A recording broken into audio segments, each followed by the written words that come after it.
ಮುಖ್ಯಮಂತ್ರಿಗಳ ಪತ್ರವನ್ನು ಅವರು ತಳ್ಳಾಕ್ತಾರೆ. ಆ ಪರಿಸ್ಥಿತಿ ನಿರ್ಮಾಣ ಆಗಿದೆ.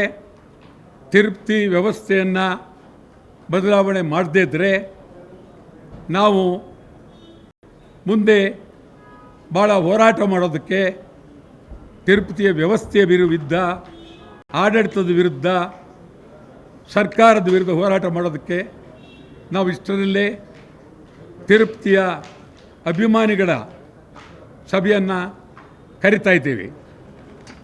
ಇನ್ನೊಂದು ಭಾಳ ಪ್ರಮುಖವಾಗಿ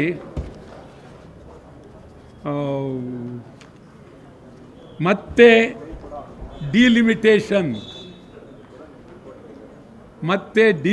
ಡಿಲಿಮಿಟೇಷನ್ ಇದು ಅಪಾಯಕಾರಿ ಬೆಳವಣಿಗೆ. ಈಗಾಗಲೇ ಡಿಲಿಮಿಟೇಷನ್ ಒಂದು ಸಲ ಆಗಿದೆ, ಕರ್ನಾಟಕದಲ್ಲೂ ಆಗಿದೆ, ದೇಶದಲ್ಲೂ ಆಗಿದೆ. ಈಗ ಮತ್ತೆ ಡಿಲಿಮಿಟೇಷನ್ ಮಾಡಿ, ಈ ಡಿಲಿಮಿಟೇಷನ್ ಯಾರಿಗೆ ಕೊಟ್ಟಿದ್ದಾರೆ ಅಂದರೆ ಚುನಾವಣಾ ಆಯೋಗಕ್ಕೆ. ಚುನಾವಣಾ ಆಯೋಗ ಯಾರು ಅಂದರೆ ಮೊದಲ ರೀತಿ ಒಬ್ಬರಿಲ್ಲ, 3 ಜನ. ಈ 3 ಜನ ಸರ್ಕಾರದ ಪರವೇ, 3 ಜನ. ಅಂಥ ಶಕ್ತಿವಂತರು ಯಾರು ಚುನಾವಣಾ ಆಯೋಗಕ್ಕಿಲ್ಲ. ಆದ್ದರಿಂದ ಈ 3 ಜನ ಏನು ಬೇಕಾದರೂ ಮಾಡ್ಬೋದು, ಯಾರಿಗೆ ಬೇಕಾದರೂ ಓಟು ಸಿಕ್ಕೋ ರೀತಿ ವಿಂಗಡಣೆ ಮಾಡಿ ಹಾಳು ಮಾಡ್ಬೋದು. ನಿಮಗೆ ನಾನು ಹೇಳ್ತಾ ಇದ್ದೀನಿ, ಪಶ್ಚಿಮ ಬಂಗಾಳದಲ್ಲಿ ಇದೇ ಆಗಿರ್ತಕ್ಕಂಥದ್ದು. ಸುಮಾರು 1 ಕೋಟಿ ಮತದಾರರನ್ನು ತೆಗೆದುಹಾಕಿದ್ದಾರೆ. ಲೆಕ್ಕಾಚಾರವಾಗಿ ಅಲ್ಲಿ ಹೆಣ್ಣು ಮಹಿಳೆ ಮುಖ್ಯಮಂತ್ರಿ ದೀದಿ ಅವರೇ ಗೆಲ್ಲಬೇಕಾಗಿರೋದು. ಆದರೆ ಅವರಿಂದ ಹೊರಗಡೆ ಹೋದಂಥ ವ್ಯಕ್ತಿಯನ್ನು ನರೇಂದ್ರ ಮೋದಿಯವರು, ಅಮಿತ್ ಶಾ ಇವರೆಲ್ಲ ಸೇರಿ ಇವ್ರದೇ ಒಂದು ರಾಜ್ಯ ನಿರ್ಮಾಣ ಮಾಡಿ ಏನು ಹಿಂಸೆ ಕೊಡ್ತಾ ಇದ್ದಾರೆ ಅಂತ ಹೇಳಿದ್ರೆ, ಆ ಮುಖ್ಯಮಂತ್ರಿಗೆ ಅವರು ಭಾಳ ಗಟ್ಟಿಯಾಗಿ ಭದ್ರವಾಗಿ ನಿಂತಿದ್ದಾರೆ. ಇವತ್ತು ನಿಜವಾಗ್ಲೂ ನಾನು ಹೇಳ್ತೀನಿ, ಅಲ್ಲಿ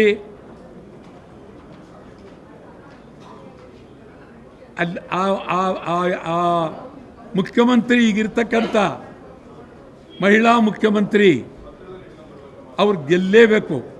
ಬರೀ ಮಂಗಳ ಒಂದಕ್ಕಲ್ಲ, ಇಡೀ ದೇಶಕ್ಕೆ ಒಬ್ಬ ಶಕ್ತಿವಂತ ಹೆಣ್ಮಗಳು, ಭದ್ರವಾದ ಹೆಣ್ಮಗಳು, 4 ಬಾರಿ ಗೆದ್ದಿರ್ತಕ್ಕಂಥವರು ಈಗ ಮತ್ತೆ ಗೆದ್ದರೆ ಅದು ದೇಶದ ಪ್ರಜಾಪ್ರಭುತ್ವಕ್ಕೆ ಒಂದು ಶಕ್ತಿ ಬರುತ್ತೆ. ಅವರನ್ನು ಸೋಲಿಸಬೇಕು ಅಂಥೇಳಿ ಅಲ್ಲಿ ಮಮತಾ ಬ್ಯಾನರ್ಜಿಗೆ ಕೊಡಬಾರ್ದಂಥ ಹಿಂಸೆ ಕೊಡ್ತಾ ಇದ್ದಾರೆ. ಧೈರ್ಯವಾಗಿ ಅದನ್ನು ಎದುರಿಗೆ ಫೇಸ್ ಮಾಡ್ತಾ ಇದ್ದಾರೆ. ಮಾಡಬಾರ್ದು ತೊಂದರೆ. ಚುನಾವಣಾ ಆಯೋಗ ಮತ್ತು ಪ್ರಧಾನಮಂತ್ರಿ ಅಲ್ಲಿಗೆ ಹೋಗ್ತಾರೆ 10 ಸಾರಿ, ಹೋಮ್ ಮಿನಿಸ್ಟರ್ ಅಲ್ಲಿಗೆ ಹೋಗ್ತಾರೆ 10 ಸಾರಿ, ಎಲ್ಲ ಅಧಿಕಾರಿಗಳು ಬದಲಾವಣೆ ಮಾಡಿದ್ರು. ಒಂದಲ್ಲ, ತೊಂದರೆ ಮೇಲೆ ತೊಂದರೆ, ತೊಂದರೆ ಮೇಲೆ ತಂದು ಚುನಾವಣೆಯಲ್ಲ. ಹಿಟ್ಲರ್ ಪ್ರಭುತ್ವ, ಹಿಟ್ಲರ್ ಕಾಲದಲ್ಲೂ ಈ ರೀತಿ ಇರಲಿಲ್ಲ. ಏನಾದರೂ ಸೋತ್ರೆ ಅದು ಮೋಸ, ಅನ್ಯಾಯದಿಂದ ಸೋತದ್ದು. ಆ ದೃಷ್ಟಿಯಿಂದ ಯಾವುದೇ ವಿಚಾರಗಳನ್ನು ಇಟ್ಕೊಳ್ಳದೆ ಇಂಡಿಯಾ ದೇಶದ ಎಲ್ಲ ಪ್ರಜಾಸತ್ತಾತ್ಮ ವ್ಯಕ್ತಿಗಳು, ಪಕ್ಷಗಳು ಅದ್ಭುತವಾಗಿ ಚುನಾವಣಾ ಆಯೋಗದ ವಿರುದ್ಧ, ಕೇಂದ್ರ ಸರ್ಕಾರದ ವಿರುದ್ಧ ಹೋರಾಟ ಮಾಡಲೇಬೇಕು. ಮಮತಾ ಬ್ಯಾನರ್ಜಿ ಗೆಲ್ಲೇಬೇಕು. ಮಮತಾ ಬ್ಯಾನರ್ಜಿ ಗೆಲುವು ಇಡೀ ದೇಶದ ವಿರೋಧ ಪಕ್ಷಕ್ಕೆ ಕೊಟ್ಟಂಥ ಶಕ್ತಿ. ಪರಿಸ್ಥಿತಿ ಏನು ಕೊಡ್ತಾ ಇದ್ದಾರೆ ಅಂತಂದರೆ, ಅಯ್ಯಯ್ಯಯ್ಯೋ ಪಾಪ ಆಕೆ ಇರೋದ್ರಿಂದ ಭದ್ರವಾಗಿ ಫೇಸ್ ಮಾಡ್ತಾ ಇದ್ದಾರೆ. ಯಾಕೆ ಹಿಂಗೆ ಕೂತ್ಬಿಟ್ರೆ ಸತ್ಯಾಗ್ರಹನ? ಇದು ಇನ್ನೊಂದು ವಿಚಾರ ನನಗೇನಿಲ್ಲ, ಸ್ಪೀಕರು ನನಗೆ ಭಾಳ ಬೇಕಾದ ಸ್ನೇಹಿತರೆ, ಆದರೆ ಅದು ಯಾಕೆ ಇದು ಬೇಕಾಗಿರಲಿಲ್ಲ, ಇದೆಲ್ಲ ಬೇಕಾಗಿರಲಿಲ್ಲ ನಿಜವಾಗ್ಲೂ. ಇದು ಮುಂದೆ ಹನುಮಂತೇನವ್ರ ಪ್ರತಿಮೆ ಇಲ್ಲಿದೆ, ಇದೊಂದು ರೀತಿ ಹನುಮಂತೇನವ್ರಿಗೆ ಅಪಮಾನ ಮಾಡಿದಂಗೆ. ಇದು ನಿಜವಾಗ್ಲೂ ಬೇಕಾಗಿರಲಿಲ್ಲ, ಭಾಳ ಚೆನ್ನಾಗಿತ್ತು ಮೊದಲು. ಈಗ ನೀವು ಹೋಗಿ ಹಳೇಬೀಡು ಬೇಲೂರನ್ನ ಕಿತ್ತಾಕ್ದಂಗೆ ಆಗುತ್ತೆ. ಇದುವೇ ಈ ಒಂದು ಯುಗದ ಹನುಮಂತಯ್ಯನವರು ಜಕಣಾಚಾರ್ಯನ್ನೇ ಮೀರಿಸಿದಂಥ ಮಹಾನ್ ವ್ಯಕ್ತಿ ಕೆಂಗಲ್ ಹನುಮಂತಯ್ಯನವರು. ಕೆಂಗಲ್ ಹನುಮಂತಯ್ಯನವರು ಅವರ ಮನೆಯವರಿಗೆಲ್ಲ ಇಡೀ ದೇಶದ ಆಸ್ತಿ, ರಾಜ್ಯದ ಆಸ್ತಿ.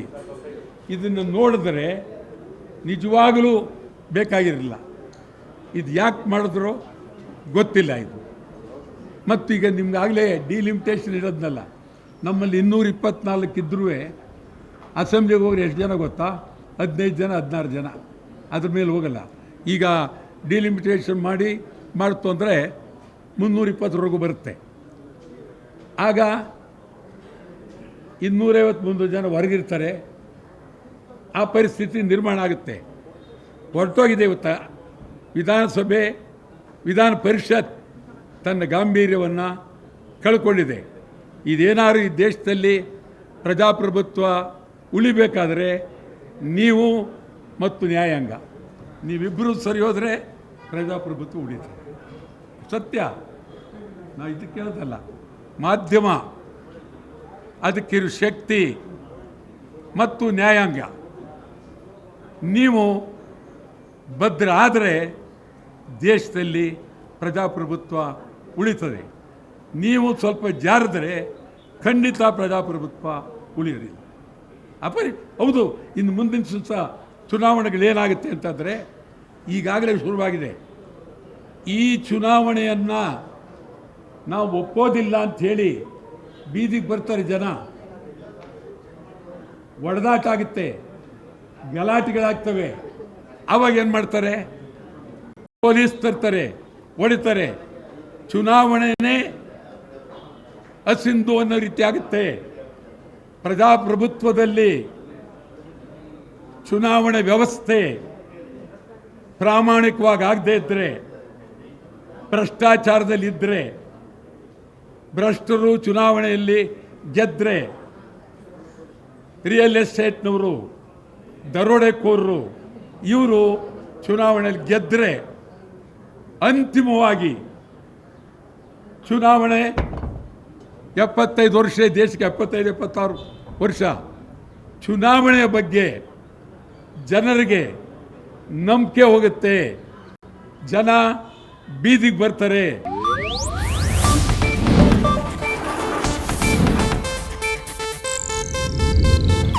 ಇದು ಏಷ್ಯಾನೆಟ್ ನ್ಯೂಸ್ ನೆಟ್ವರ್ಕ್ ಪ್ರಸ್ತುತಿ.